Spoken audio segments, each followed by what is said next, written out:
You are about to listen to the full interview with Jay Bachochin. Sections of it were originally included in our Beast of Bray Road episode. If you haven't listened to the full episode, we recommend you go listen. It'll provide context for this interview. Jay is a paranormal investigator, documentary filmmaker, and friend of Linda Godfrey's. We spoke with Jay about his friendship with Linda and strange encounters he and others have had in Wisconsin. My name is Jay Bachochin, and I am of sound mind. I'm actually a family man, videographer, into video graphics, and that's kind of my day job. At night, I'm a super dad. But my passion has always been for discovering the truth and what I call hunting the truth. And it's pretty much could be anything to do with cryptids, ghosts, anything paranormal. I've always been out there to find those answers for myself. Sure, we've seen all the TV shows out there, and I've always come to believe that everything on TV is made for entertainment and for basically the advertisement. Is some of it true? It could be. It certainly looks like it could be, but how do we really know? And that's pretty much what I do. I am basically hunting my own truth. I'm discovering my own truth for myself and not trying to push it off on anybody of what's real and what's not. And basically talking to like-minded people, I'm able to find out different encounters of people that have seen anything from the Beast of Bray Road to Bigfoot, to ghosts, to the UFOs. I mean, Wisconsin is a hot spot. And that's where I'm from. I'm actually from in the Kenosha County, Wisconsin area, southeast Wisconsin. Just this crazy guy searching for the truth. And I mean, you've explored so many different paranormal phenomena that are out there. I mean, it seems like you've kind of touched every aspect of it. Like, what was the triggering factor for you to get interested in this topic? When did that first occur? Back when I'm going to date myself here a little bit. All right. Back when Creature Features was back in the late 60s, early 70s, I had to have been about 10 years old. And my mom came home from from picking up my sister at a school event. And when my sister came in, she was really upset, crying, saying, we're being invaded. And so me and my younger brother and older brother all came out to where my mom was. This was a Friday night in northern Illinois, actually, just over the border. And right there, we saw this very bizarre lights in the sky that were actually kind of spinning. It seemed low, but there was absolutely no sound. Today, you could almost compare that to possible drones. But back in the later 70s, you didn't have anything like that. But even though it didn't make any sound, could it have been a blimp? Could it have been? There's so many different things that would not have made a sound. However, when these lights stopped rotating and spinning in a circle, it would blip out and be like no more than maybe 1,000 yards across our lake that we would look at, and you could see the same display, the spinning. It would go out and there would be somewhere else in the sky. So this thing wasn't just that it wasn't making noise and that it had a very unique structure to it, but the thing hopped around. There was 5 of us that witnessed it that night, and I can still remember it just as clear as ever. And at that point, it really kind of catapulted me into trying to find out what that was. Because as I mentioned, yes, I was in Watch Creature Feature, the old Godzilla versus King Kong and Frankenstein and the Wolfman. So I always was that weird kid that, wouldn't be out playing softball during the summer at 2 p.m. I was downstairs in my basement watching these movies. So I was always into the weird. I can't say paranormal, I can't say supernatural, but that UFO sighting was something that really catapulted me into saying, I'm seeing this with my own eyes. As a kid, I'm seeing this with my own eyes. What is out there? And the real cool thing is that my grandpa, Kay, he was actually in the early chapters of MUFON in Chicago. So now you're talking about a grandpa and his grandson having something to talk about And that was really catapulted me into searching for the truth. You mentioned that Wisconsin seems to be this hot spot for just kind of strange activity in general. Do you have any theories on why that might be? They actually said Wisconsin is almost one of the hottest spots in the country for paranormal type activity. Now, could this be related to the First Nation, the Native Americans that resided in these areas? There are a lot of different tribes that are throughout the state of Wisconsin. That's where you have your effigy mounds, and there's still plenty.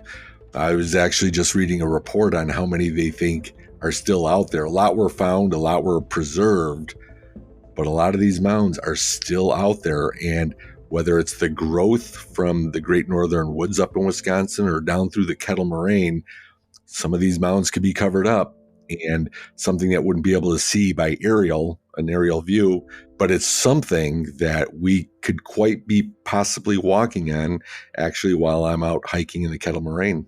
So before we get into the Beast of Bray Road, you've made a couple of documentaries. Maybe touch on what those documentaries are, and just give us a little overview of those films. Because I document everything in my life, and I'm talking about if the kids are doing something, I'm recording it on my iPhone or taking pictures. I've got like 5 terabyte hard drives just full of the abyss. But when I was creating, or actually when I was out hiking in the Kettle Moraine, I was actually looking for the Wisconsin Bigfoot because I had so much documentation while I'm out there taking video, audio, and I put together my story. And it was going to be a one-time story. I've never done anything like this, but I put together a 2-hour documentary of my journey, of the beginning of my journey into the phenomenon known as Bigfoot or Sasquatch. It was one of those that I was able to put done. I was proud of it. I was a one-man band. I put it all together, put it on Amazon Prime. It was well received. That was going to be my mic drop, meaning I'm not into hunting the truth for fame, for fortune, for putting documentaries together. I just wanted to tell people this is really happening to me. And whether you believe it or not, it's going to be, the viewer's choice of what that is, because I made this such a factual with anything I've recorded of evidence, what I call pseudo evidence, I guess. It would be, anything from video, from audio. When I got done with that, like I said, my mic dropped and I named it Finding Jay. And why is that?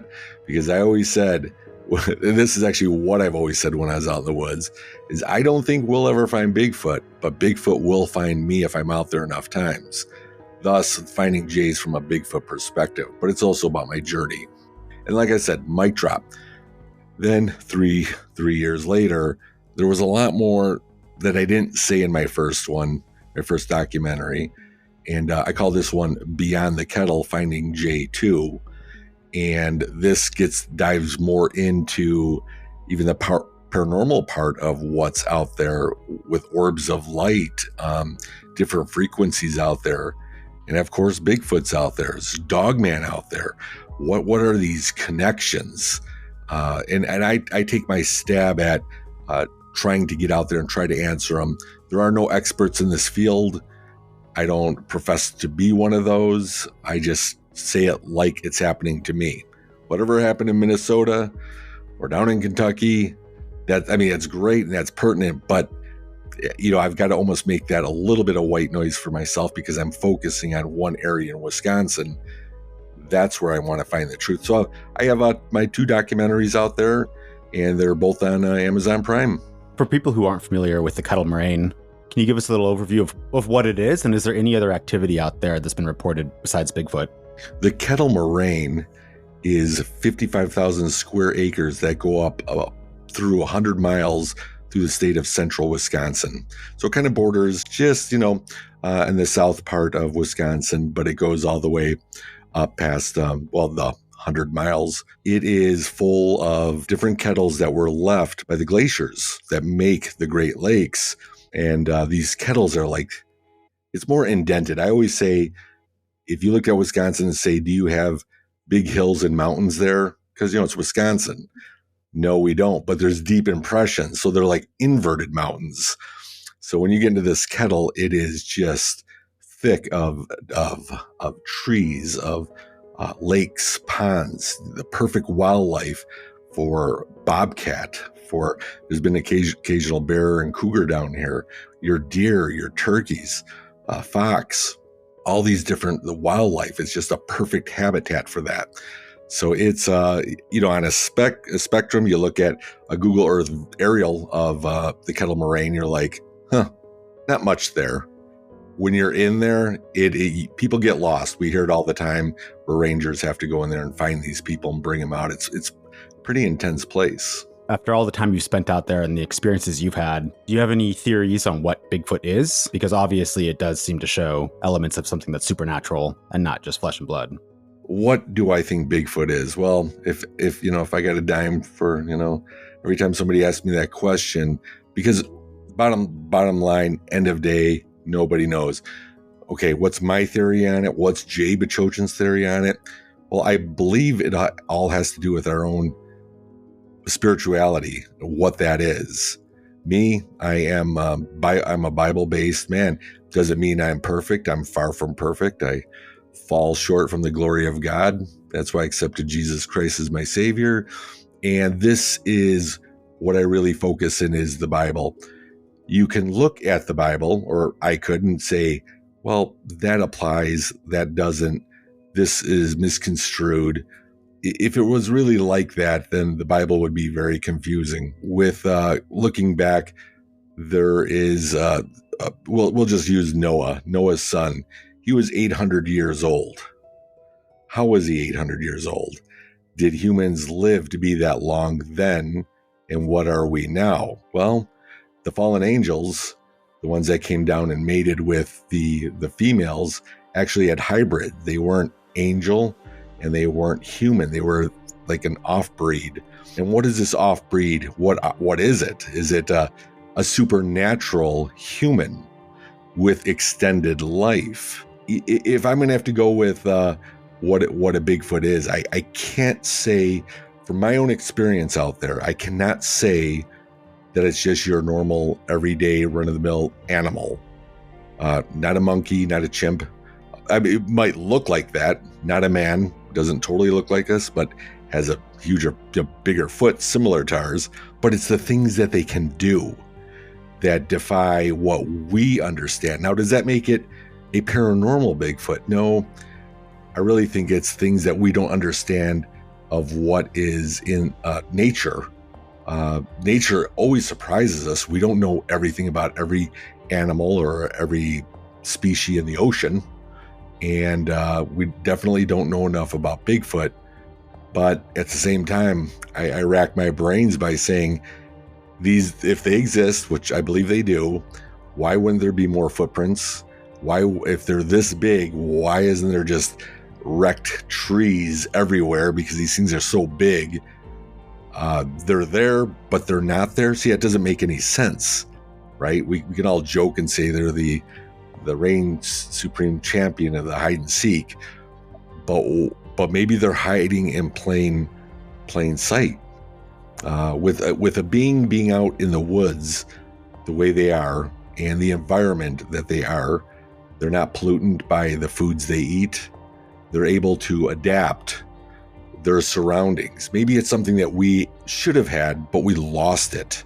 That's why I believe that they are the masters of their environment, to where, well, I don't want to get all Star Warsy here, but in this case, just like Yoda, he was 900 years old. I was thinking more like Ben Kenobi. These aren't the droids you're looking for. What if they're out there and they're just that masterminded to where we're out there and this isn't the squat you're looking for, and we're just looking at trees and walking along and never noticing them, but they're standing in plain sight.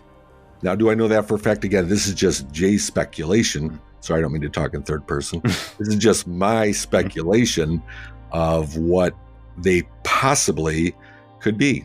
And I'm hoping one day that, I'm not out there trying to prove Bigfoot's real, but I am trying to make contact. And I'm hoping for that one day of just finding that truth. For someone who's never heard the story about the Beast of Bray Road, how would you give someone their first introduction to it and kind of give me an overview of to what the creature is or was reported? Well, from local tales here around the Elkhorn area, the Beast of Bray Road was really kind of introduced in the later 80s and 90s. If we really want to look further back, there was an incident that happened in Jefferson in 1936 where a night watchman actually saw what looked like a huge dog or a huge wolf, but it was much bigger than that. It actually stood up, showed its fangs, and spoke to him in kind of a human type beast way that it was said that he just remembered the way it sounded. So what is the beast though? Well, I mean, it's reportedly right now is a 7-foot bipedal canine that has like a chest of a man. So when it's standing up, it's not like your average German Shepherd getting on his 2 legs and standing up. It's standing up like a man with a chest, with shoulders, and with the head. It's been reported a lot of different ways of sometime a German Shepherd's head, but really mean. The eyes kind of glow amber.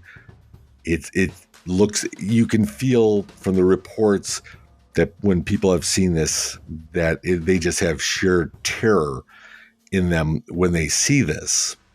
And it's reportedly all over Bray Road and the surrounding areas, not just Bray Road. Let me tell you, I live 15 minutes away from Bray Road. I'm down Bray Road a lot. And when you're driving through it, and if you drove through it during the day, you're like, okay, Wisconsin, there's a cornfield, there's a little grove of trees, there's a few farms. What is so special about this area? Well, Dogman has also been reported not just in the Elkhorn area, but Michigan, a lot of different areas, and a lot of these sightings always seem to be somewhere near a graveyard. And that's what makes the Dogman kind of on the paranormal side, because it's there physically. It gives you that terror if you ever see it, that you just want to run away from it because it makes you want to run away from it. But it's always around some sort of graveyard. Back in 1936 in Jefferson, that the school that the night watchman was walking, actually, that was near a field that had some effigy mounds. And actually, the beast that he saw digging in it when he first saw it was an effigy mound.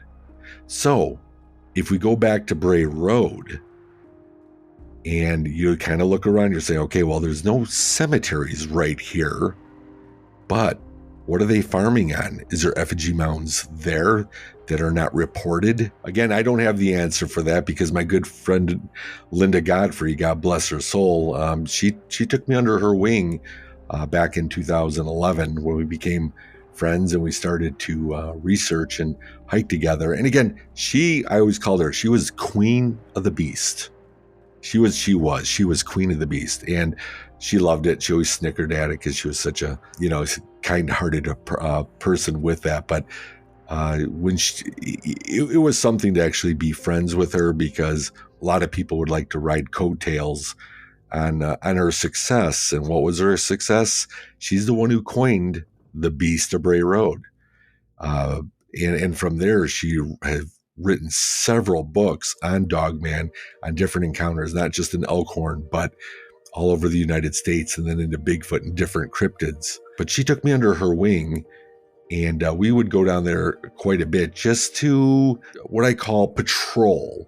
And you got to be careful with these words because I'm not stalking in a car, but at the same time, you can't get out of your car to go research and hike around because it's all privately owned farm field.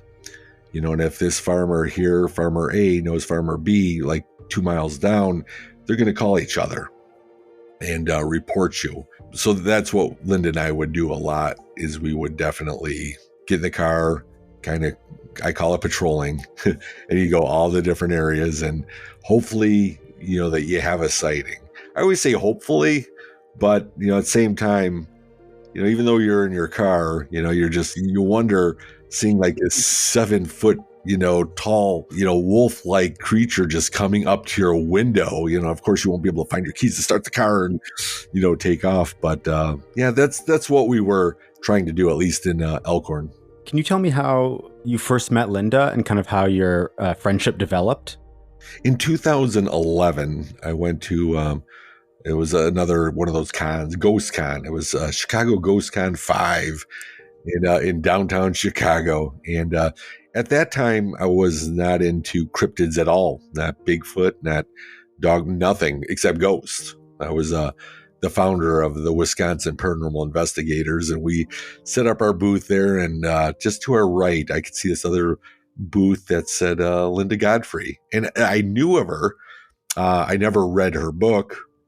But hey, what a great way to introduce myself and purchase a copy of her book to learn more about it. I always say, when you meet different people in the field, it's, I never really get that starstruck. I guess depending on who it is, it's kind of cool in that. But you know what? I always look at it saying, you know what? She's a person just like me. And she's doing her thing. I'm doing my thing. And we started talking, and, because we were in Chicago, she said, yeah, I live up here. And she was just a little north of Elkhorn. And I said, oh, yeah. Well, I told her where I'm from, and we weren't that far apart. So then we just started talking. And like I always say, is she, I think, always had her, the alerts up a little bit, because there was always a lot of people that knew her and try to ride the coattails for that fame and fortune. And I did earn her trust. And that's when we would talk more. Like I said, is I was at that point when we started getting into hiking the Kettle Moraine. That was 2013. That's when we really started talking even more. And I was sharing some encounters I've had out there. And she would tell me the things that she learned and she researched. I mean, I almost felt kind of bad because she's doing all this research and I'm learning from her. It was one of those, as that I would say partnership in researching grew. Then it would be more like, hey, why don't you come on over? She'd be like, me and my husband are going to do a little cookout. We're right here off the kettle. And so we'd go over there, they'd be grilling, and, we became good friends. In fact, before she passed, my son and her grandson were really good friends. So I almost thought there was another Godfrey Bachochin in the works there in the future, except that they were really into gaming and stuff because they're young. But that was our relationship, was a good friendship, and we worked together. We investigated together, and she kind of, I always say, not only a friend, she was my mentor. And she always was, no matter how much I learned, even, on my own, in my own research, my own encounters, I always looked up to her. She was the Obi-Wan. She was the Obi-Wan. Did you and Linda ever have any odd experiences while going on your patrols or hiking in the Kettle Moraine? So when Linda and I would go out, she needed some help researching some areas that were reported to her. Linda was the hub. Everything went through her in Wisconsin with Dogman, even Bigfoot related. There was this one time we did go out in the kettle, and this was not following up on anybody. This was just a daytime stroll into the kettle. And I picked her up at her house. We drove up into the kettle, and we're walking out there, and it was a perfectly good day. And some would say, if anybody ever saw Ghost Adventurers or anything, you would start to swear or use profanity to, egg on the ghosts. In this case, Linda goes, primates shake trees to, show territory. And so I'm actually filming off a really crappy old digital tape. This was early on. And I watched her do it. She gets off the path, finds this little sapling, and starts shaking it like a primate would. This is territory. I'm going to be aggressive. Nothing happened. And she goes, why don't you try it? She was only like 5'1", if that, 5'2". She's short. I'm 6-foot man and I can take any other tree and shake it just like she did, but even more violent. But I even played the role even more. I became a silverback gorilla. I made the sounds. I shook the tree. I usually wear like a baseball cap when I'm out there, but I turned it backwards and put my sunglasses on top of my hat. I just didn't want anything to fall off, any branches. It was a young sapling, but this was September, and I shook that tree and shook it and shook it. And all of us, and I'm looking down because I don't want even debris in my eyes. And all of a sudden I feel something on the side of my head, and I look down immediately as I'm shaking. I see a pine cone, and I'm still shaking and rah, and then nothing. Now, Linda didn't record this. I wish I would have given this to her, but I didn't want to be forward saying, Linda, watch me shake a tree, film me. And so she didn't, but I felt this little pain on the side of the left side of my head. And that's actually not the side that was facing the path, but like this meadow to a tree line in the Kettle Moraine. And I walk out and I'm like, man, and I actually took off my hat and I had a lump there and it was hurting if you touched it. Like I was hit with something. And I'm thinking, well, there was a pine cone, but remember this was a sapling, not a pine tree. So I go down to pick up the pine cone and it's small and it's lightweight from like last year. Like there was no weight to it. It would have bounced off me. I would have felt it. And Linda goes, I said, I was shaking the tree so hard that it felt like Gilligan in Gilligan's Island where a coconut hit my head. She started laughing. That's actually one of my fondest memories I'll always remember of Linda is when I told her that my head hurt and a coconut hit my head, and she goes like Gilligan's Island. But putting that all aside, we couldn't really find anything on the ground that would resemble something with weight to it because it was a really high forest ground. It would have been impossible to find exactly what that is. But she thinks, from what she learned from the Native American First Nation peoples, that Bigfoot likes to throw rocks. And they're very accurate in their aim. Maybe I was being aggressive. Something hit me. That's all I know. People say, did you see the rock? No, honestly, I did not. But I felt the pain. And actually, that pain lasted that whole day for about 4 hours. And when I dropped her, Linda, back off at her house, remember I'd been at her house a few times. Many times I knew the way in, the way out. And I dropped her off. And on the way out, all of a sudden I kind of woke up and said, where am I? This is Linda's area, but wait, I don't remember how to get out of here, out of the subdivision. It was a scary thought. And I had a GPS, the Garmin's at the time, and I plugged it in. There was no service to it. And I'm like, well, son of a gun, how am I going to get out of here? And I was actually beginning to sweat because I was nervous that I could not remember. That is the scariest thing. Basically, I had a concussion from whatever hit me.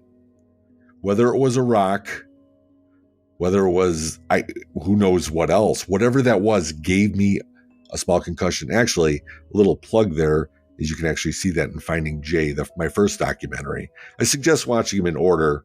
They'll make more sense. But my first documentary, I have that documented where Linda's recording, and afterwards with my head, it was wild. Do you think there's potentially any connection between sightings of Bigfoot in the area and in the Kettle Moraine and this creature that has been sighted on Bray Road? I think that people look at one field, one topic, or the other. I always call it putting them in a box. All right, you have UFOs, people put that in a box. Bray Road, Beast, Dogman in its own box, Bigfoot in its own box, UFOs, everyone's in one box. I put them all in one box because since we really don't know, we've really got to keep an open mind of just about everything from the ghosts, from the phantoms, to what these dogmen could be and what Bigfoot could be. There's a lot of people that speculate that Bigfoot and Dogman are cousins, or they're one of the same creatures, but just different, in a way of saying what a horse is versus a zebra or, a cougar versus a lynx. I mean, they're all a feline, but they're going to be shaped differently. Same similarities, and the similarities could be upright and tall and hairy. But that's one of the bigger things, is that there's more trace evidence from Sasquatch than there is of Dogman. But yet there are a lot of Dogman sightings, so it's not like saying Dogman doesn't exist. Maybe Dogman is another part of the phantom or the paranormal side that we don't understand. But I could tell you, in Wisconsin, we have them all. We have the ghost, we have the Bigfoot, we have the Dogman, we have UFO sightings like crazy around here. So, are they each different? Do we need 4 different departments to go out and look for each one? Or do you keep an open mind and hunt the truth and try to put this puzzle together? I think when it comes to the story of the Beast of Bray Road, there's a handful of stories and reports that kind of come up again and again. But I'm certain, and I know there's obviously many more sightings and things that have happened that aren't reported on. In your times investigating and being interested in the paranormal in Wisconsin, have you come across any reports of a creature that matches the account near Bray Road that you think hasn't been reported on quite as often? I have driven down Bray Road countless amount of times. I've seen weird, during the day even, just weird auburn shapes against the brown trees that just dissipated into nothing. Couldn't tell if it was sitting, standing, or what. I couldn't make it out. At the same time, coming down patrolling one night from the Kettle, right on Bowers Road, that's adjacent to Bray Road, to where it was like 2 a.m, and I'm heading home, but I'm only doing 18 miles an hour, not fast, but I don't want to look like I'm stalking either. And right to my left, what stood out, I couldn't tell you how tall it was, but it was taller than my Ford Escape, and it looked like a two-dimensional, this is what's weird, a two-dimensional wolf looking up into the sky. And it was huge. I mean, think of those big cutouts that they have at stores. That's what it looked like. There was no tree, no bush, nothing to interfere with it. It was right off the left side of the road by a ditch. I saw it, and I stopped the car, put it in reverse, and put my headlights right there. It was gone. Nothing was there. I couldn't make sense of what that was. Now, that's all related in the Elkhorn Bray Road area. Well, I live south of that. I live south of Lake Geneva. This was 2017, where I was actually out of town at the time, but I get this message from one of the members at the church saying, "Hey Jay, it's Bob. Can you call my daughter, Christina? She just saw a hellhound." Now, I know where she lives. She doesn't live that far from me, and it's still south of Elkhorn. So now you're talking the Lyons area, the Lake Geneva area, and down here. And I give her a call, and this event happened about an hour. When I called her, it happened an hour previous to that. She was still shaken up. She's never into Bigfoot, into Dogman, or into anything. And she said she was just coming out of her little town in Silver Lake, Wisconsin, and going up her back roads where she usually picked up her fiance after a second shift. Same route every day. And as she was coming around a curve, she saw something in the road, and it was dark and big, but it was crouched over. And she had a minivan. The closer she got to it, it turned, and its eyes like just glowed greenish. But then an oncoming car was coming, and just as that happened, she said, "Jay, this thing stood up, and it was taller than me in my minivan, and it had to have been about 3 men wide." She said the thing was enormous, and I'm like, whoa, what happened? She goes, she said it trotted away, which was a unique word, because I'm thinking, wait, she's talking about a Dogman. Wow, down here? This is further south than Bray Road. And she said it had the head of a dog. When I thought she was going to say it walked off, she said it trotted off. And sometimes that's what they'll do, is they'll kind of hunch on the 2 legs and then go down to all 4 and then run. And where it ran to was this big lake. And she didn't hear any. She had her windows up, but she didn't see anything there. But the curious thing was, I went down about a half mile from her sighting, and guess what was on the corner? A graveyard. So some of this stuff is starting to make sense. I think we're trying to put it together, but again, what is it? Is it, flesh and blood? Is it just a phantom? Is it living in? Is it dimensional? There's so many questions, and again, why around graveyards, the protectors of the dead? Yeah, maybe talk to me more about that connection between the graveyard and Dogman sightings. Are these reports mostly localized around Wisconsin, Illinois area, or are you hearing this around the entire United States? Have you ever heard of Anubis? Mm-hmm. With the pyramids and the protectors of the dead. That's how far back these graphs go of what Dogman could be. They are the protectors of the underworld. At least that's how it would be in Egyptian. I'm definitely not an Egyptian expert by any means, but I have heard of that. I have looked into that possibility of what Anubis was. And is it something that's related not just here in the United States, but across the world? And again, are all these happenings somewhere near a graveyard? Are they the protectors of the dead? And that's the one part that we really don't know, is because we're not on the other side to understand what they need protection from, if that's the case. Can you maybe talk to me a little bit about your understanding of Linda's role in bringing this story to the public's attention and how that all played out? Linda actually just started out in, working as a cartoonist, actually. And when this report came up of a few people having werewolf sightings, that's where she coined it, the Beast of Bray Road. Probably just an edgy thing for, writing in a newspaper. But I think after she put that out, I don't think she knew what she was going to get into, because at that point, countless people started phoning into her at the newspaper to tell Linda their story, their encounter. So as Linda would start interviewing, again, Linda, she was an artist, and that's really what she liked to do, and she liked to write. She had no idea she was going to get involved in all this. When she started getting all these different people calling, she said she had to put her BS meter on. And after interviewing so many different people, she started seeing that there was so many out there. That's when she brought it to the public. And when she came out with her first book, because she said, this book is so interesting. Of all the accounts of people that I met, people need to know about this.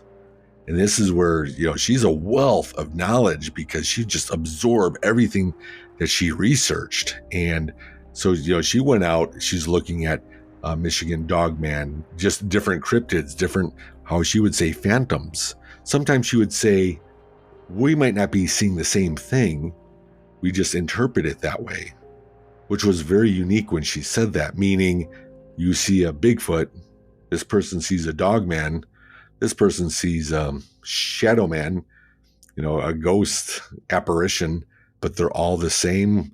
We're just perceiving them differently. So I really think that was the great importance of bringing this out, by saying, look, don't just look for a wolf. It's the same thing. It's basically, you're looking for something that's on the supernatural, paranormal level.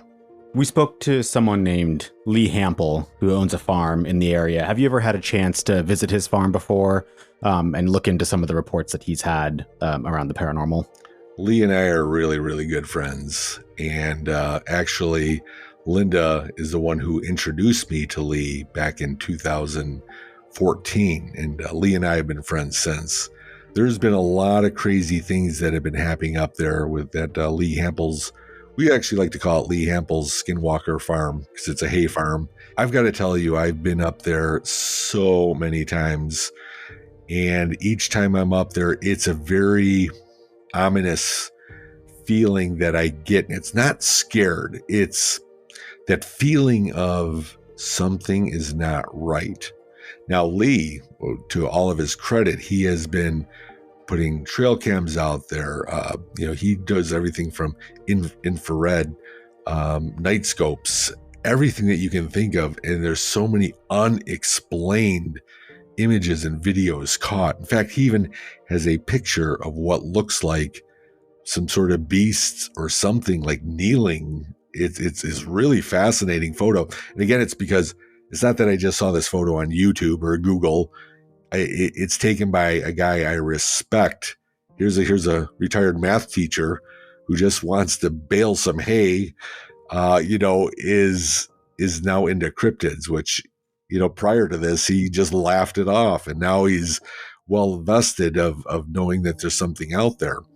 But it was almost 2 years ago in October, I had a film crew came out from Colorado, and they wanted to research with me there because actually in 2018, I was featured on the Travel Channel in Search of Monsters, the Beast of Bray Road episode.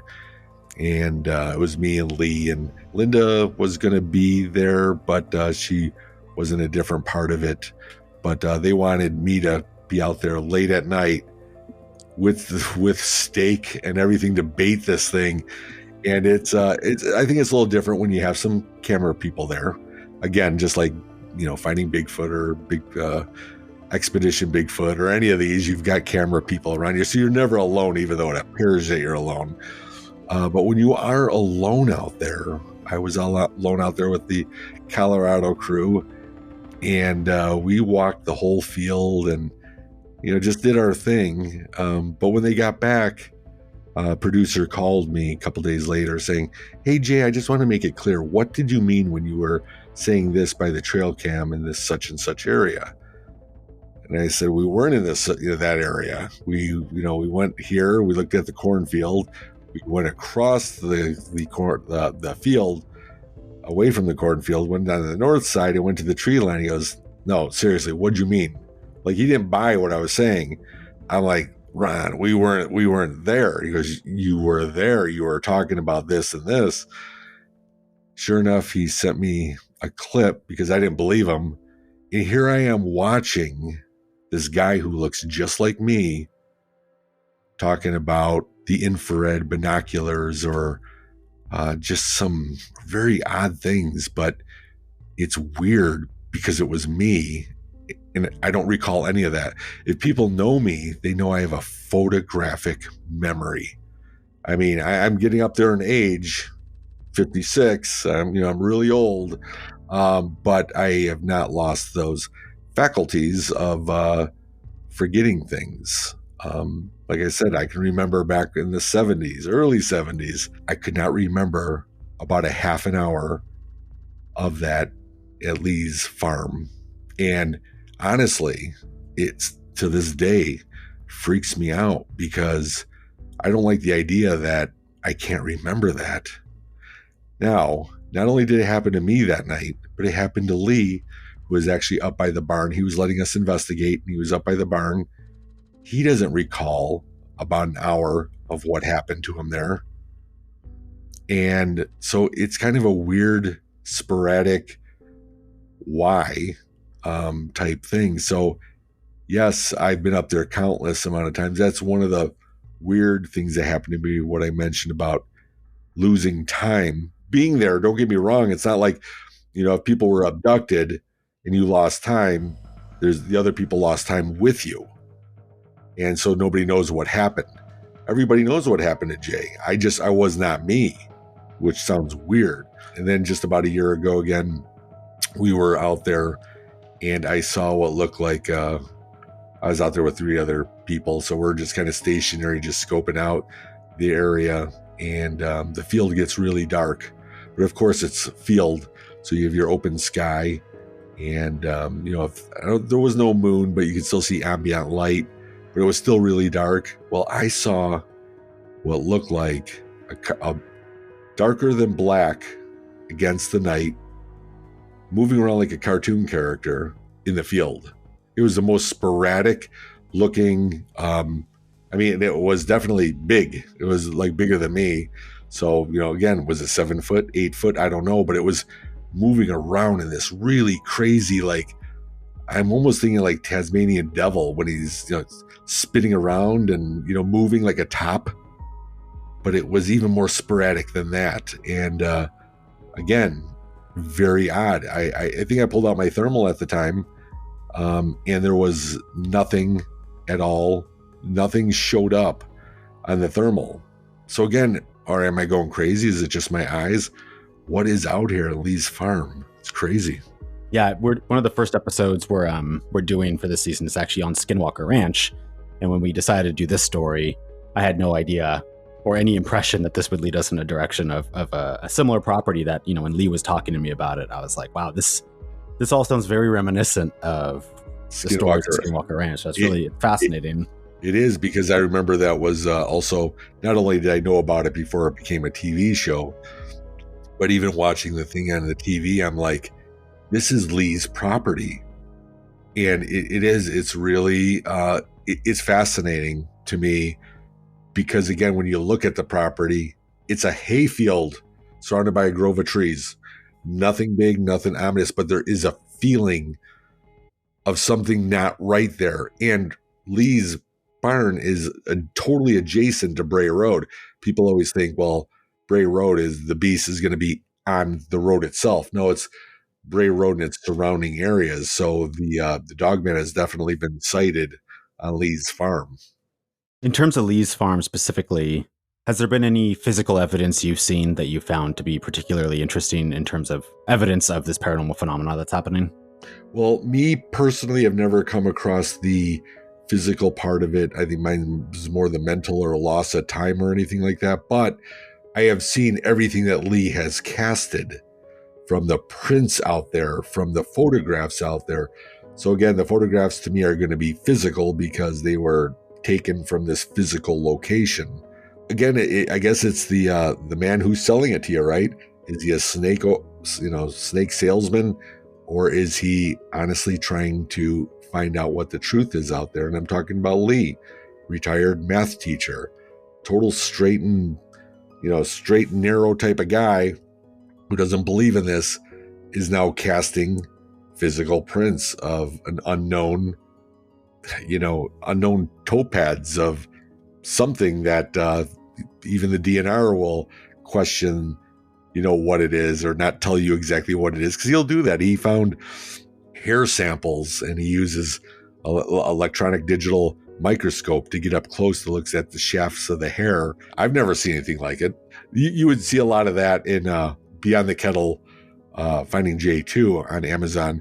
I also do an interview with Lee and all about his area. But Lee's farm is pretty much just like on every TV show that's out there. So it's definitely not, how would I say it? If you knew Lee, then you would say this is a genuine guy who's not trying to sell snake oil. I guess you would really have to know him, and just vouching for him, because I put my credibility on the line when I look at these things and I say that is 100% real. That's what it is. Lee's just trying to find the truth too. He just happens to be baling hay on it. Did you ever get a chance to go to Lee's farm with Linda? I know Linda had a chance to go out there a couple times. Did you get to go with her and investigate? Linda and Sergey Cheremisinov and I would routinely stop at Lee Hampel's farm, and we would all 3-4 of us go out there. Lee would always take us in either his truck, or sometimes he would get the tractor going, kind of like the hayride type of thing, going back there. But he would take us back there and show us where he found prints, where he set up trail cams. Yeah, so I was definitely with Linda and Sanjay and Lee quite a few times out there. What was Linda's impression? Did she think that this was related to the original stories that she reported on Bray Road, or did she see this as something different? Linda has always kept an open mind about what the beast of Bray Road was. Yes, it was identified as a 7-foot upright wolf-like creature, but what is it then? Is it really a wolf, or really a man, or is it really physical? So she always kept an open mind about it. And what I really loved best about it is she was already working with Lee for a couple of years before, this time that Linda and I were becoming friends, and she was already working with Lee, and she's the one who introduced me to it because she found the area so fascinating. There's times where I wasn't even there, which I'm a little jealous of, where Lee, Linda, and Sanjay would all saw this orb of light just shoot around back out there. That's just pretty far out. Do you have a sense of how the residents of Elkhorn perceive the story today? Is there a sense of skepticism around it? Do they embrace it? Kind of what's the general reception? Everybody has their little alien, just like in Las Vegas, Nevada. They do that here as well. They know they're known for the Beast of Bray Road. If you actually go on Bray Road, there's a wooden carving of a werewolf in someone's yard it's huge. It's like, 8 feet tall. Well done, with chains on it, like it's breaking out, and it's right on Bray Road. And of course, they have the Bray Road Beer Brewery. So a lot of people kind of look at it and I think embrace it, of saying, yes, we're Elkhorn. We have a werewolf around here. And it's kind of that type of mentality. The people on Bray Road, no, no one's really going to say, unless you can put a statue in, I don't want to say poke fun at it, but give it homage. People are not going to talk about it. In fact, there are a few stories that I can't even mention on here that I've been told by Linda to keep it in the vault, and same with Lee, that I know some people around there have seen it and will not come forward. What's the consensus of the Bray Road area? It's hush hush. The Elkhorn area embraces it with its brewery and statues and everything else. Do you have any new projects in the work now that you finished your second documentary? Are you planning on anything after that? A lot of people ask me after I did my part 1 and my part 2, when's part 3 coming out, Jay? Well, being a one-man band and doing what I do, and being a father and working for a living, it's tough. I will have that in an upcoming project. I've already announced that there will be a Finding Jay part 3. It's still way in its pre-production area. There's a lot to go, but I always say it's better to put out quality than quantity. And again, I'm not putting it out there for fame, for fortune, or to be recognized. It's really got to be a complete story. As a matter of fact, it goes back to Linda Godfrey, where when she wrote her books, it wasn't saying, look at me, I'm Linda Godfrey. It's, look at what I'm writing about. This is important.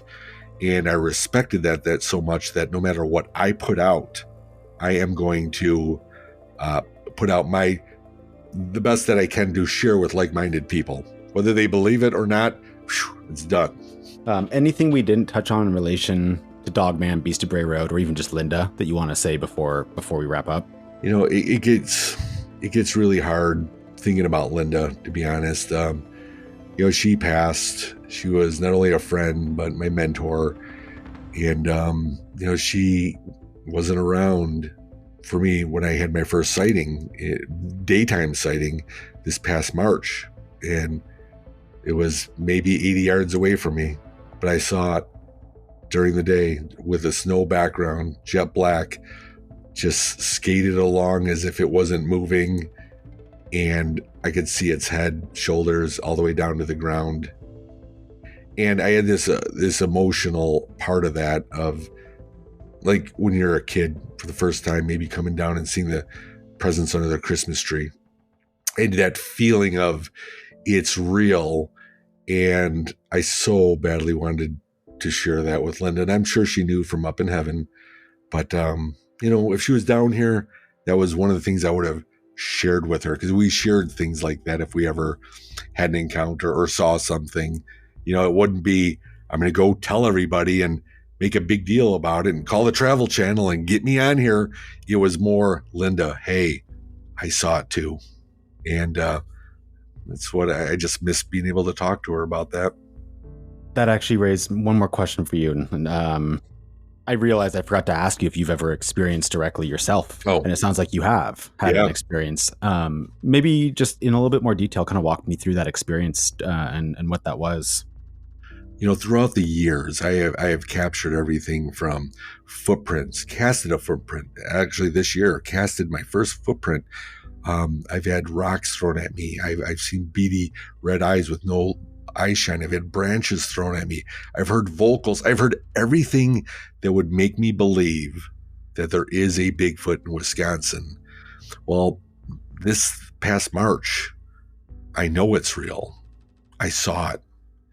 And it was a Saturday, late March. We had kind of a freak snowstorm that morning, and me and a friend Bryn went out. She took me out to kind of her property. It's a little like a couple miles away from the areas I research, and she showed me some tree structures that were like, wow. You'd look at these things, you would say it would take many men to throw ladders and equipment and place these things, but this was like kind of a well-groomed type woods. Like, these were like 4-story high trees, but the branches didn't start up until about like 30 feet, 25, 30 feet. So you could actually see just acres and acres of just trees and everything with a snow background. Because of the freak snowstorm, there was snow on the right side of all the trees. So I'm kind of painting a picture here. And we were out there for about 3 hours. And when we're leaving, I always do a hand signal when I arrive and when I leave. It's my calling card, if you will. And I kind of raise my hands. I kind of wave. I kind of talk. Usually I usually get the raccoon and possum laughing at me after I do it. But, hey, I'm talking to the woods. And I was actually saying, all right, guys, see you later. Thanks for letting me out here. Maybe I'll see you over in the other area next week when I get out there. And that was it. And I'm facing the woods, and I can see probably up to 120 yards. And then from the edge of the tree line, then you can almost see some white of a whole field behind there. So I'm kind of painting the picture of my distance, 120 yards of trees, just with the snow, and I could see right through every tree. And Bryn is actually talking to me, so she has her back there. And I look over to my right with my eyes, and this thing came from out of nowhere. And it took me by so much shock and surprise that it was almost surreal, because it was there and it came from behind a tree, and it just kind of moved along really quick as if it was on skis, smooth. And then it had a few trees that were going to block my view, but then if it was still going at the rate it was going, it should have kept going, and it didn't. So I saw for about maybe 2 seconds. But what I did see, well, number one, it was jet black. So I saw no detail of face, anything like that. But I've seen enough Google images of Bigfoot silhouettes that it reminded me of that, except it wasn't in the classic patty formation, with the arms spread open and legs open and, moving like the Bigfoot would be. This was just slender, tall, but it was big. It seemed wide, so I could see its head, kind of the shoulders, and then the arm had to have been down to its side, and a leg, and I just saw it go. At that point, it sounds weird, but it's like I almost wanted to cry when I saw it, because I gasped. And I never gasp, ever, ever, ever, ever. Not even when I looked for a ghost did I ever, gasp. I gasped that this was such a big event for me, and it was so emotional for me that after everything I was doing, I was right. I'm never going to find Bigfoot, but did Bigfoot find me? Did Bigfoot allow me to see him or them, whatever they are? And sure as anything, I did. Bryn had her back to me. So again, it was a classic. I even wear a body cam, but my body cam's facing forward, but my torso is facing forward. My head is turned to the right. So, hey, what do you know? Jay, who makes up these documentaries, had a Bigfoot sighting. And you know what? I was so excited that when I got in the car, I called my wife. She was excited for me, even though, she's kind of she's on the fence with it all, but she supports me. She's loving. But she was very excited for me. And I wanted to tell the world, I wanted to go out, eat at a restaurant. And what do you have? I'll take the, quarter pound cheeseburger. And guess what? I saw Bigfoot. I wanted to say that so bad. And I wanted to tell people. And I realized that when people were listening to me, they were giving me the, maybe, I don't want to say the pity agreement, like, oh, you did? Shake your head. Okay, so do this. I found out that even if they agreed with me, there's that disbelief. And when it comes to that, all of a sudden me trying to share my feelings about it is now kind of a moot point. Like, then you start questioning yourself. Did I see it? Could it? No, I know what I saw. And it's mind boggling, but it was such a fascinating encounter. And it was from a distance. I saw it. Nobody else did. And that meant something to me. And I'm hoping I could use that. And I have taken that now to that level to where I'm really not going out there to try to capture that evidence of Bigfoot. Now I want contact, whatever that is, whatever that's worth. If you enjoyed this episode, please leave a review on your favorite podcasting app. It helps get this content in front of more listeners, which means we can produce more episodes more often. Visit our website at www.strange-phenomenon.com for a full list of sources and more episodes. You can follow us on Twitter and Instagram at strange_phenom and on Facebook at Strange Phenomenon, all one word. Strange Phenomenon is hosted by Ray Tarara. It's written and produced by RJ Blake and Ray Tarara. Theme music by Tara Monk. Additional music provided by Sergey Cheremisinov.